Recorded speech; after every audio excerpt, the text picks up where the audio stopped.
খৰাং বতৰত কৃষকসকলে মূৰে কপালে হাত দিছে। উপায়ন্তৰ কৃষকে বিজ্ঞান প্ৰযুক্তিৰ দিনৰ মাজতো আশ্ৰয় লৈছে পুৰণিকলীয়া পৰম্পৰাত। ওদালগুৰি জিলাৰ ভাৰত ভূটান সীমান্তৰ ৰজাগড়বাসী ৰাইজে ঘৰে ঘৰে টকা পইচা তুলি ধুমধামেৰে পাতিছে এখন ব্যতিক্ৰমী বিয়া।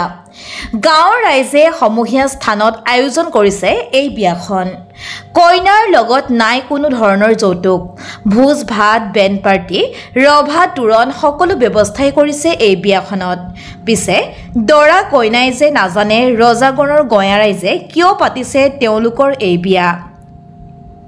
হয়, বিজ্ঞান প্ৰযুক্তিৰ যুগত মানুহে চূড়ান্ত অন্ধবিশ্বাস নে চৰকাৰৰ দৃষ্টি আকৰ্ষণৰ চেষ্টা সেয়া একে আখাৰে কৈ দিব নোৱাৰে যদিও এই বিয়াই কৃষিপথাৰত পানী যোগান ধৰিব নোৱাৰা ৰাজ্য চৰকাৰৰ প্ৰতি চৰম ভ্ৰুকুটি।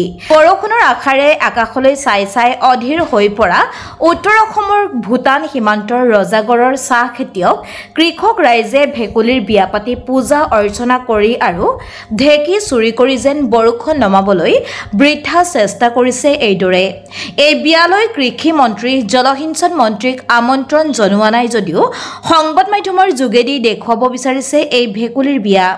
উদঙাই দিব বিচাৰিছে অসমৰ কৃষকৰ জীয়া সমস্যা। এই ৰাজাগড় সমূহ ৰাইজৰ সহযোগত আমি প্ৰতি বছৰে পালন কৰি অহা ভেকুলী বিয়াৰ আমাৰ যোৱাকালিৰ পৰা প্ৰস্তুতি চলি আছে। আমাৰ ঢেঁকী চোৰ, নাঙল চোৰ, জোঙেলী চোৰ, এনেকুৱা বিভিন্ন ধৰণৰ আমাৰ গাঁৱে গাঁৱে গৈ চোৰ কৰি অনা হৈছে। ৰাতি চোৰ কৰি আনি আমাৰ ইয়াতে গেট সজা হৈছে। তাৰোপৰি আমাৰ দৰা ঘৰীয়া, কইনা ঘৰীয়া আমাৰ আয়োজন কৰা হৈছে। এই আয়োজনৰ সকলো ৰাইজে উপস্থিত হৈছে, তেওঁলোক অশেষ ধন্যবাদ থাকিল। আৰু লগতে আমাৰ এই ৰাজাগড় নালাপাৰা বৰঙাজুলি এই অঞ্চলৰ আমাৰ প্ৰতিটো ঘৰে প্ৰতি চাহ খেতি আছে। 1 বিঘা হ'লেও আছে, 1 বিঘাৰ পৰা 20 বিঘালৈকে 30 বিঘালৈকে আছে। এনেকুৱা হৈছে আমাৰ চাহ খেতিৰ ওপৰত বৰষুণ নোহোৱাৰ বাবে চাহ বাগান মৰি গৈছে। চাহপাত তুলিব পৰা নাই। চাহপাত যি যোৱা বছৰ যিটো হেৰিত আহিছে তীব্ৰ গতিত চাহপাত ছিঙিছিলোঁ, এই বছৰ আমাৰ সেই গতিটো নাই। সেই গতিকে বতৰৰ প্ৰতি আমাৰ প্ৰতিকূল আমাৰ প্ৰকৃতিৰ লগত জড়িত ৰাখি আমাৰ ভেকুলী বিয়া আয়োজন কৰিছোঁ। আৰু লগতে আমাৰ এই অঞ্চলত উত্তৰ অঞ্চলত কোনো চৰকাৰী সা সুবিধা নাই, পানী যোগান আঁচনি নাই। এই পানী যোগান আঁচনি নোহোৱাৰ কাৰণে আমাৰ এই ৰাজাগড়বাসীৰ অতি দুৰ্ভাগ্যজনক কথা।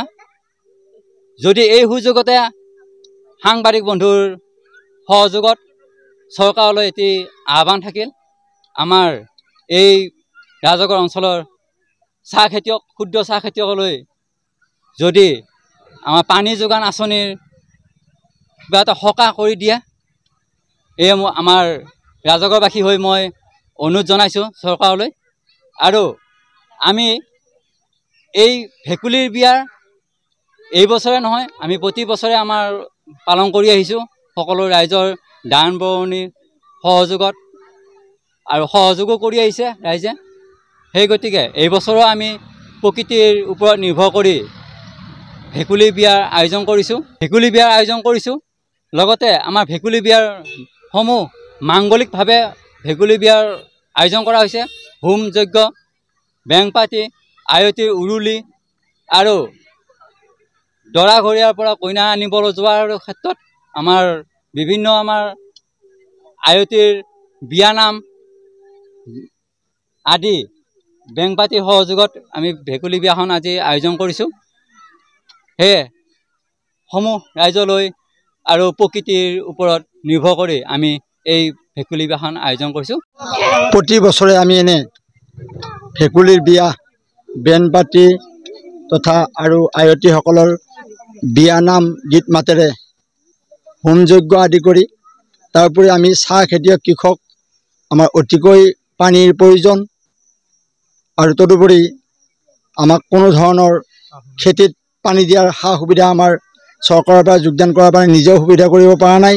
সেয়েহে ঈশ্বৰৰ ওচৰত প্ৰাৰ্থনা কৰি আমি এই ভেকুলী বিয়াখন আয়োজন কৰিছোঁ উলহ মালহেৰে। এই আয়তীসকল, এই আমাৰ বেণ্ড পাৰ্টি, এইদৰে প্ৰতি বছৰে আমি আয়োজন কৰি আহিছোঁ।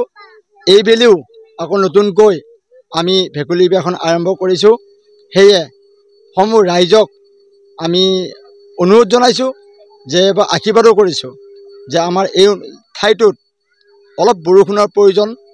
যদি ঈশ্বৰে আমাক মংগল কৰে তেতিয়া যদি আমি অলপ বৰষুণৰ সকাহ পাম বুলি আশা কৰি আমি এই